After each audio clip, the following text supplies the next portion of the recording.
Thank you very much for that kind introduction and for inviting me to today to the in-person meeting. It is great to be here with real people.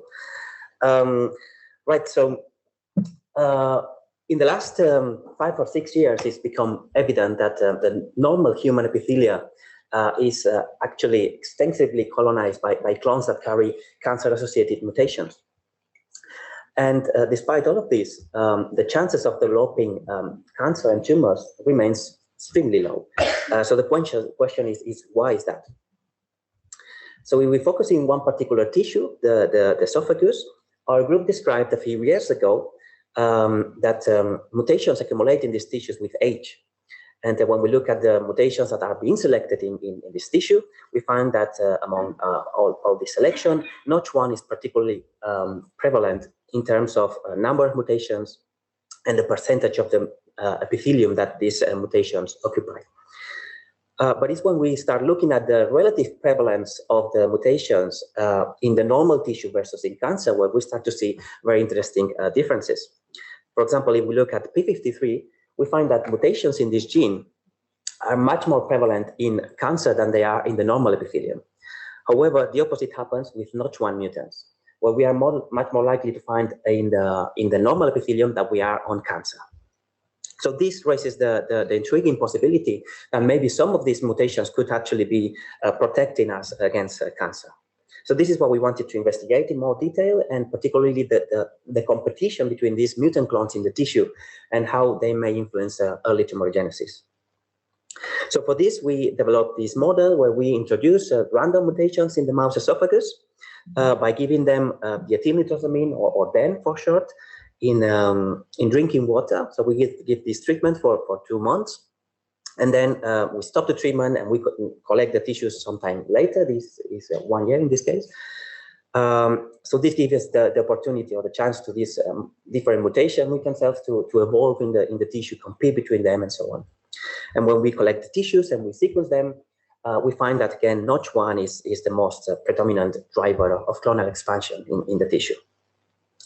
Not only that, but when we compare the mutations in the different domains of the protein, we can see that they are pretty much mirror images between mouse and human. And this expands to all the mutant drivers. So the profile of these drivers is very similar between both species. So what we have here is really a good model that recapitulates the mutational landscape that we find in the normal human esophagus with age, with the advantage that we can do all the things in the mouse, like lineage tracing. And for those of you that are not familiar with this technique, what we do is to introduce a labeling in the cells that is passed to all the daughters, and then we can follow the size and the number of these clones over time. So what we did is to give them to these animals, then induce the labeling, and then follow the dynamics over time. And this is the results. So this is, it's moving very slow, but it's all right.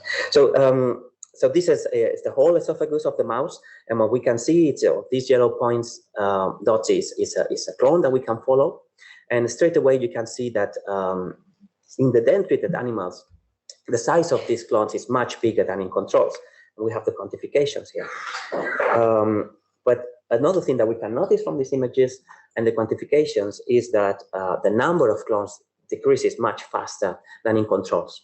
And this is because what's happening is there's a very strong clonal competition happening in the tissue following the DEN treatment.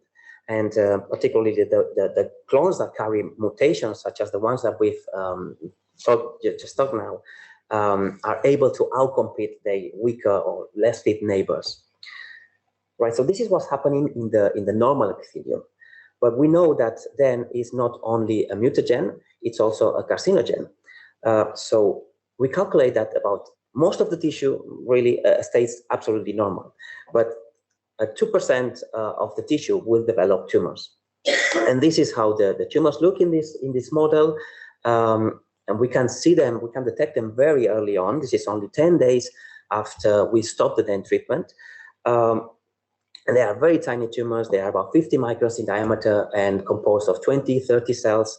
And we can follow over time how they grow. As you can see in these images, we can quantify their size.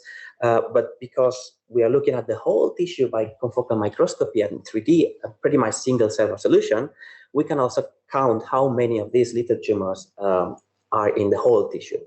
And the surprise came when we did that, and we found that the number of tumors, which we can count in the hundreds at the beginning, decreases very, very rapidly.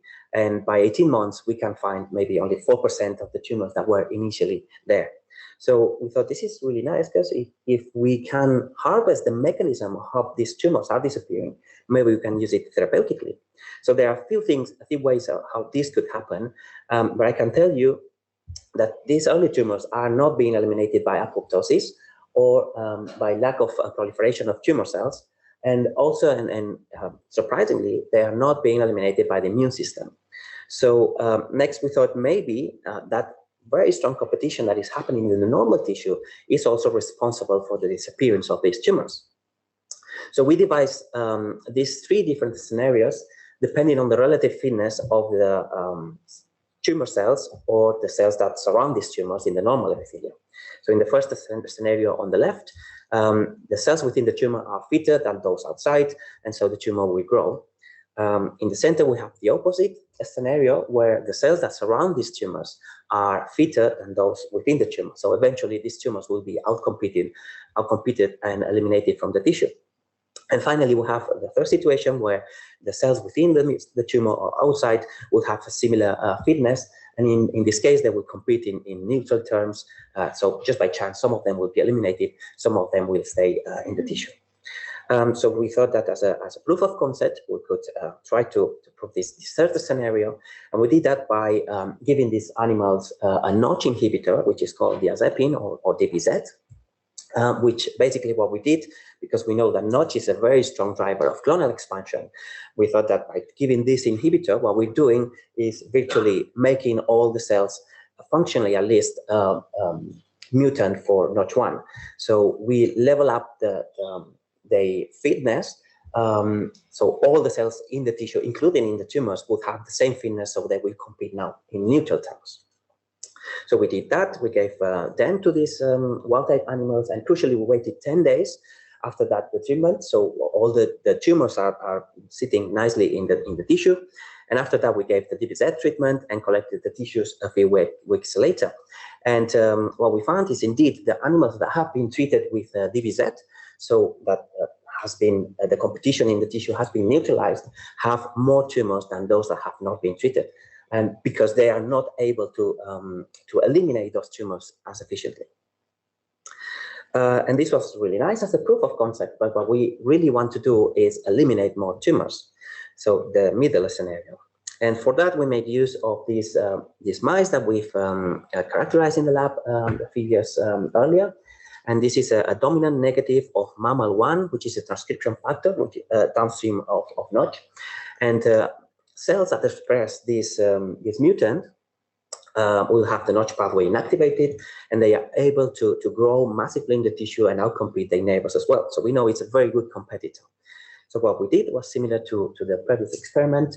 We give them to these animals, we stop the treatment, laid for 10 days, so the tumors are there. And after that, we induce the mutation with the idea that it will expand in the tissue, and as it does, it will encounter these little tumors and hopefully eliminate them. And this is exactly what we see when we collect the tissues a few weeks later. The induced animals have less tumors this time than the ones that have not been induced. But not only this, but also the induction levels vary between animals. So we can actually correlate the expansion of these clones with the tumors that are being eliminated. And that gives us a really nice fit, meaning that the more these mutant clones are expanding in the tissue, the more tumors are eliminated.